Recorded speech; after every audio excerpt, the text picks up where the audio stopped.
Hello students, I'm Santosh Banu and you are learning English with me. Okay, so let's get started.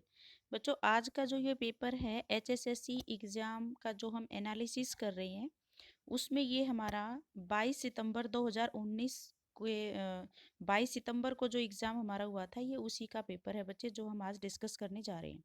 तो चलिए शुरू करते हैं। बच्चों सबसे पहला क्वेश्चन इसमें इंग्लिश पार्ट में पूछा गया था वो था choose the correct word to fill in the blank. हमें फिलअप भरना था। We must not violate the of law. अगर हम यहाँ पर देखें बच्चे तो चार ऑप्शन हमें दिख रहे हैं।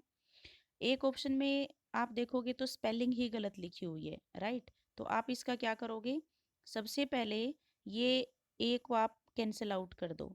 आप देख रहे हो लास्ट ऑप्शन, ये भी स्पेलिंग गलत है।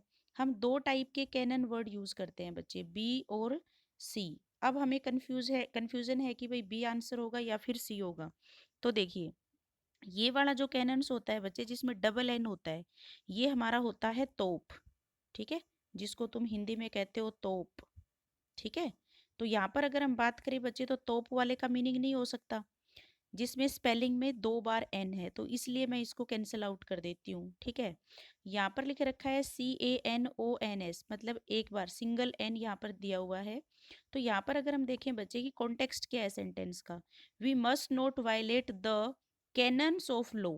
यहाँ पर कैनन्स का मतलब होता है बच्चे कसौटी। हिंदी में जो आप एक वर्ड यूज करते हो कसौटी कह सकते हो, या फिर आप इसको कह सकते हो एक वर्ड हमारा होता है अधिनियम, कसौटी या फिर अधिनियम जिसको हम कहते हैं, ठीक है। यानी कि कसौटी किसकी, ऑफ लॉ, ठीक है। तो that will be cannons of law, और आपको यहाँ पर करना था बी आंसर, ठीक है बच्चे। तो we must not violate the canons of law. आगे बढ़ लेते हैं नेक्स्ट क्वेश्चन के साथ।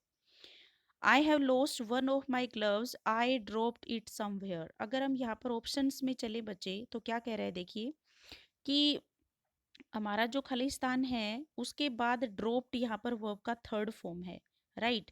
क्या किसी मॉडल वर्ब के बाद थर्ड फॉर्म आ सकता है? यहाँ पर मस्ट गिवन है, वुड गिवन है, कुड गिवन है। आप थ्योरी में पढ़ते हो कि हर मॉडल वर्ब के बाद मेन वर्ब फ्री होकर के अपने बेस फॉर्म में आती है, तो हमें वर्ब का क्या चाहिए, बेस फॉर्म चाहिए होगा। लेकिन यहाँ पर तो ड्रॉप्ड क्या है, थर्ड फॉर्म है, इसलिए आपका आंसर यहाँ पर हो जाता है बच्चे ए, यानी कि मस्ट हैव ड्रॉप्ड, क्योंकि हैव को चाहिए होगी थर्ड फॉर्म। और प्रोबेबिलिटी के साथ आप किसी काम को पूरा करवा रहे हो कि भाई मैंने ग्लव्स में से अपना एक ग्लव्स खो दिया है, I must have dropped it, ठीक है। तो यहाँ पर आपको आंसर करना होगा मस्ट हैव। आपका बी एलिमिनेट हो जाता है, डी एलिमिनेट हो जाता है, सी एलिमिनेट हो जाता है। क्लियर। तो आपको सेंटेंस से बाहर नहीं निकलना, वर्ब का थर्ड फॉर्म गिवन था इसलिए हमने मस्ट हैव यहाँ पर ऑप्शन किया है, और यही आपकी ट्रिक भी है। आगे बढ़ लेते हैं नेक्स्ट क्वेश्चन के साथ। Change the following sentence in simple present tense. ध्यान रहे बच्चे हमें वॉइस चेंज नहीं करना, हमें सिंपल प्रेजेंट टेंस बनाना है। और आप जानते हो बच्चे कि सिंपल प्रेजेंट टेंस की हमारे पास क्या टेक्निक होती है। V1 के हिसाब से सिंपल प्रेजेंट टेंस डिनोट करता है routine action, permanent action, frequent action, ठीक है। अगर हम यहाँ पर बात करें बच्चे कि कोई पर्सन, वे लोग रोज क्रिकेट खेलते हैं, तो उनका क्या हो गया, ये रूटीन एक्शन। रूटीन एक्शन बताने के लिए V1 का यूज किया जाता है, जरूरत के हिसाब से लगाते हैं एस या ES। तो देखिए बच्चे यहाँ पर ए एलिमिनेट हो जाता है, हैव प्लेड एलिमिनेट हो जाएगा, दे हैव बीन प्लेइंग। बच्चों ये प्रेजेंट परफेक्ट कॉन्टिन्यूअस टेंस है, आपको यहाँ पर करना पड़ेगा C answer, they play cricket, ठीक है। और दे सब्जेक्ट हमारा प्लूरल है तो वर्ब भी हमारी प्लूरल आएगी। So your answer is C. Clear. आगे बढ़ लेते हैं नेक्स्ट क्वेश्चन के साथ।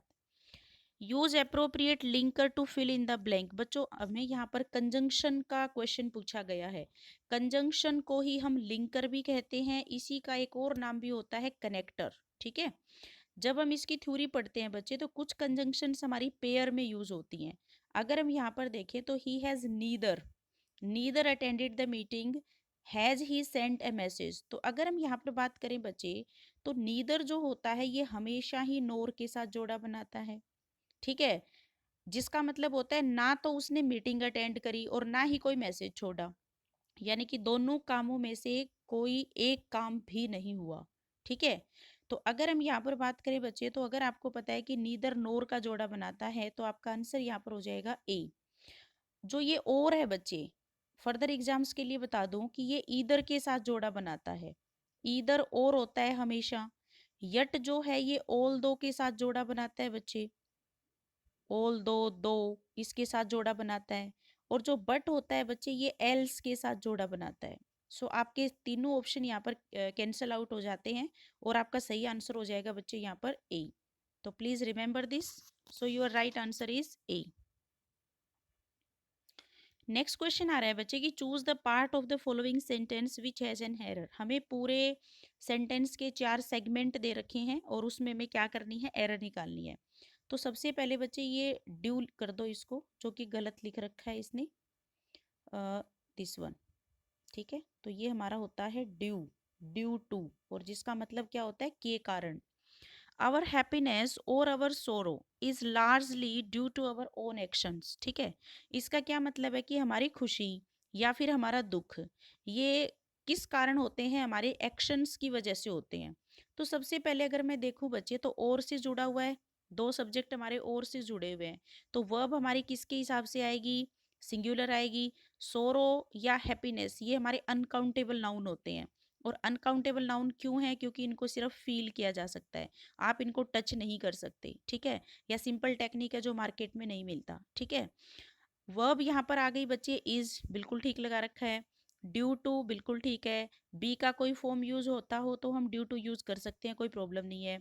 आगे लिख रखा है अवर ओन एक्शंस, तो आपका राइट आंसर यहाँ पर हो जाएगा बच्चे डी, क्योंकि इस पूरे सेंटेंस में कोई ग्रामेटिकल मिस्टेक नहीं है। राइट, तो आपको आंसर करना है यहाँ पर डी। आगे बढ़ लेते हैं। नेक्स्ट कह रहा है बच्चे कि हमें इनडायरेक्ट फॉर्म बनाना है। पहले आप एक बार क्वेश्चन की डायरेक्शन देखिए। She said the earth goes round the sun. बच्चे जो बात यहाँ पर बोली जा रही है वो एक फैक्ट है, इट मीन्स कि इसका टेंस चेंज नहीं होगा, ये चीज आपको ध्यान रखनी है। अगर हम यहाँ पर देखें बच्चे ऑप्शंस के हिसाब से चलें तो इसमें गोइंग लिख रखा है, इतना देखते ही आप इसको हटा देंगे। अर्थ गो लिख रखा है बच्चे, अर्थ थर्ड पर्सन सिंगुलर है, तो क्या वर्ब सिंगुलर नहीं आनी चाहिए, तो ये वैसे ही कैंसिल आउट हो गया।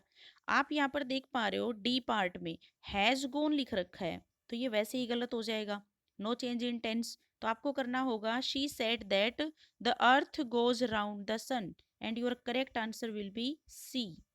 ध्यान रखना इस चीज का, ठीक है। तो आपको नरेशन में क्या करना है, जो फैक्ट गिवन है so no change in tense. Clear, आगे बढ़ लेते हैं नेक्स्ट क्वेश्चन। बच्चे नेक्स्ट क्वेश्चन में हमें क्या दे रखा है कि फिलअप दे रखा है the robbers the defenceless travellers. अगर हम यहाँ पर बात करें बच्चे की जो रोबर्स हैं, जो रोबरी करते हैं, लोगों को लूटते हैं, और डिफेंसलेस ट्रेवलर्स को क्या कर दिया, उनके ऊपर क्या किया वो देख लेते हैं। सबसे पहले बच्चों ये क्वेश्चन जो है ये फ्रेजल वर्ब का क्वेश्चन है, ठीक है।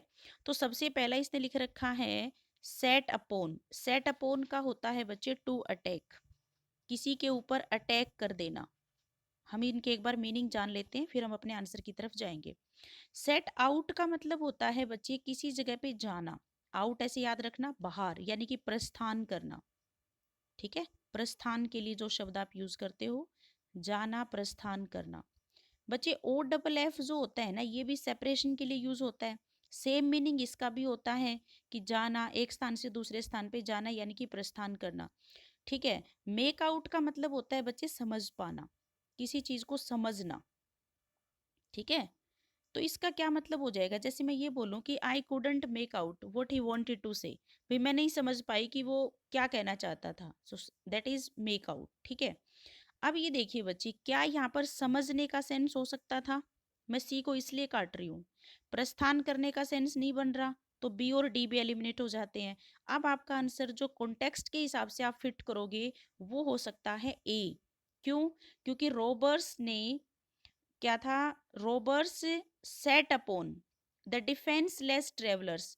जो लूट करने वाले थे, जो रोबर्स थे, उन्होंने आक्रमण कर दिया किन के ऊपर, डिफेंसलेस ट्रेवलर्स के ऊपर। कोई ट्रेवलर कर रहे हैं कुछ लोग और उनके ऊपर उन्होंने क्या कर दिया, लूट करने के लिए, उनको लूटने के लिए उनके ऊपर क्या कर दिया, आक्रमण कर दिया। और ये आपकी राइट चॉइस हो जाती है यहाँ पर। सो your answer will B A. So guys, this was all about my this session. I will be back with my new session. Till the time, you take care. Thanks for watching.